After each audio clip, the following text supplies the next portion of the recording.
La vidéo qui va suivre va révéler certains éléments de l'intrigue du film de Thomas Combré, Mourir or not mourir. Si vous ne l'avez pas encore vu, rendez-vous dans la description où vous trouverez le lien vers le film. Si vous êtes encore là, c'est que vous l'avez vu ou que vous vous en fichez d'être spoilé. Bon visionnage.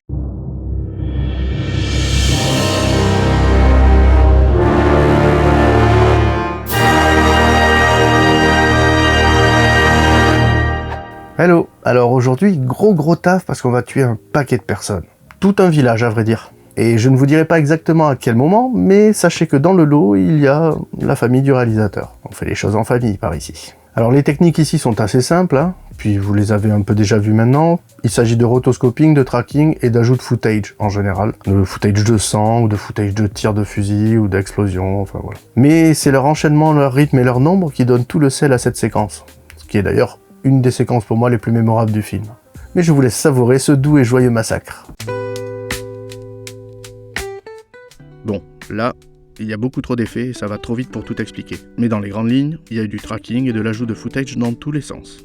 Que ce soit pour les blessures, les giclées de sang, les flashs des armes ou les flammes.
Voilà qui conclut donc ce 7e épisode des VFX de Mourir or not mourir. Dans le prochain épisode donc, on continue avec la mise à mort des personnages du film, mais ce coup-ci ce sera 2 pour le prix d'1. Je vous laisse découvrir ça. Si vous avez aimé cette vidéo, partagez-la autour de vous et donnez votre avis dans les commentaires. Et surtout pensez à vous abonner à la chaîne, pour ne rien manquer des prochaines vidéos concernant les VFX de Mourir or not mourir. Vous pouvez également vous rendre sur cette playlist pour voir tous les épisodes de cette série qui sont déjà sortis. A bientôt sur Benzcraft.